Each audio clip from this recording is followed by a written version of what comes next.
கர்த்தருடைய நாமத்துக்கு மையமுண்டாவதாக. இன்றைய வார்த்தை நீதிமொழிகள் 3:10. உன் களஞ்சியங்கள் பூரணமாய் நிரம்பும், உன் ஆலைகளில் திராட்சரசம் புரண்டோடும். விசுவாசிக்கிறவங்க ஆமேன்னு சொல்லுங்கள். எல்லாம் பூரணமாய் நிரம்பும். ஆண்டவர் நிரப்புவார். ஏனென்றால் நீங்கள் அவரை விசுவாசிக்கிறதுனால உங்கள் வாழ்க்கையில் குறை ஒன்றும் இல்லை. யாரெல்லாம் தேவன் பேரில் நம்பிக்கையோடு விசுவாசத்தோடு அவரை சார்ந்து வாழ்கிறாங்களோ அவங்களுக்கு எல்லாமே நிரப்புவார். ஏனென்றால் நிரம்பி வழிகிற ஆசீர்வாதத்தை கர்த்தர் கொடுப்பார். பூரணமாய் நிரம்பும் உன் களஞ்சியங்களில், உன் ஆலைகளில் திராட்சரசம் புரண்டோடும். எல்லாவற்றிலும் புரண்டு போகிற நிரம்பி வழிகிற ஒரு ஆசீர்வாதத்தை இந்த நாளில் ஆண்டவர் கொடுக்க போகிறார்.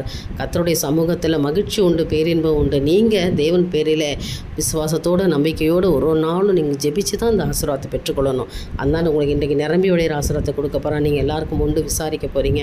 உங்களுக்கு குறை ஒன்றும் இல்லை. கர்த்தர் நிறைவார்ந்து செய்கிற தேவன் இன்றைக்கு உங்கள் வீடுகளில் வழிந்தோடக்கூடிய ஒரு ஆசீர்வாதத்தை கர்த்தர் கொடுக்க போகிறார். விசுவாசிங்க, ஆசீர்வாதத்தை பெற்றுக்கொள்ளுங்க. தேவனுக்கே மகிமை உண்டாகட்டும். ஆமென்.